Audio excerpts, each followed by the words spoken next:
Hello everyone, welcome to Luniyal classes.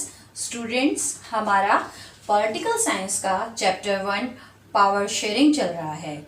इसके first video में हमने पावर शेयरिंग का मीनिंग समझा।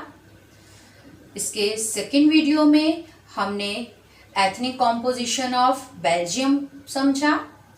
आज का हमारा टॉपिक है एथनिक कॉम्पोजिशन ऑफ श्रीलंका।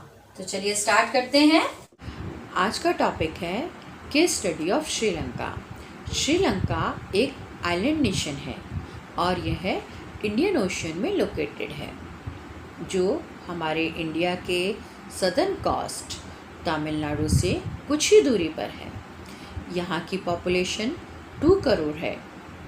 यहाँ पर रिलीजियस और लैंग्वेज डाइवर्सिटी देखने को मिलती है। यहाँ के मोस्टली पीपल बुद्धिज़्म को फॉलो करते हैं। इसके अलावा यहाँ पर इस्लाम, क्रिश्चियनिटी और हिंदुज़्म को मानने वाले लोग भी देखे जाते हैं।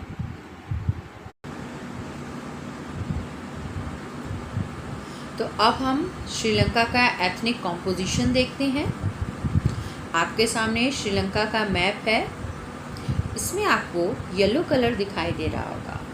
येलो कलर सिन्हेला स्पीकर्स का है, जो 74% हैं। इस मैप में आपको ऑरेंज कलर भी दिखाई दे रहा है, जो मैप के नॉर्थ और ईस्टर्न पार्ट में है।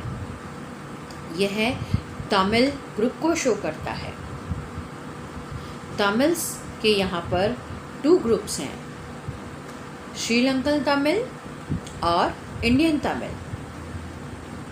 यहाँ पर तमिल्स 18% हैं, जिसमें से श्रीलंकन तमिल 13% है और 5% इंडियन तमिल हैं। यहाँ पर 7% क्रिश्चियंस भी देखने को मिलते हैं, जो सिन्हाला और तमिल लैंग्वेज बोलते हैं।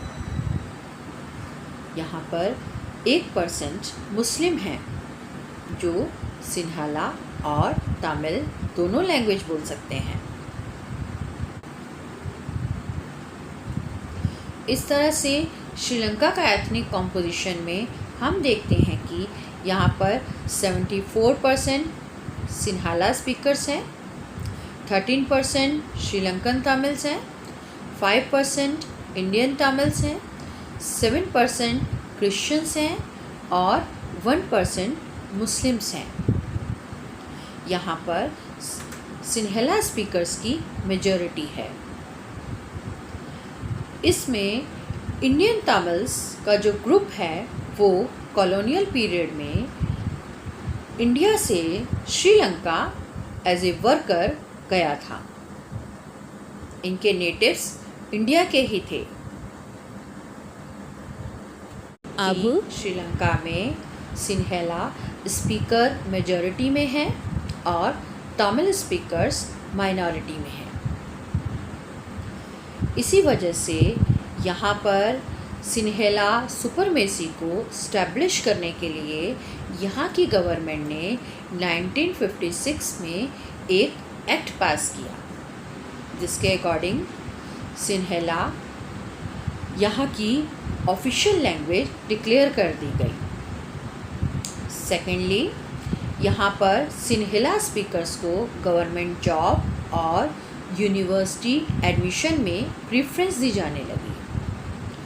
थर्ड, यहाँ पर बुद्धिज़्म को नेशनल रिलीजन डिक्लेयर कर दिया गया। जब श्रीलंका की गवर्नमेंट ने श्रीलंका की सुपरमेसी को इस्टेब्लिश करने के लिए सिन्हेला स्पीकर्स के फेवर में डिसीज़न लेने की कोशिश की, तो यहाँ पर तमिल कम्युनिटी में एलाइनेशन की फीलिंग क्रिएट हो गई। वे अपने आप को आइसोलेटेड या डिस्क्रिमिनेटेड समझने लगे। उन्हें लगने लगा कि श्रीलंका का कॉन्स्टिट्यूशन उनके अगेंस्ट है। उन्हें लगा कि वहाँ की पॉलिटिकल पार्टीज़ उनकी नीड्स को कंसिडर नहीं करती।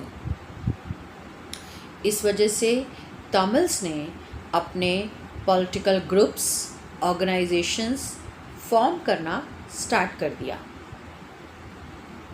इस तरह से श्रीलंकन तमिल्स ने अपनी पॉलिटिकल पार्टीज़ बनाई और उन्होंने श्रीलंकन गवर्नमेंट से डिमांड्स की। इनकी सबसे फर्स्ट डिमांड थी कि तमिल को भी ऑफिशियल लैंग्वेज डिक्लेयर किया जाए और उनको भी पॉलिटिकल पावर शेयर की जाए।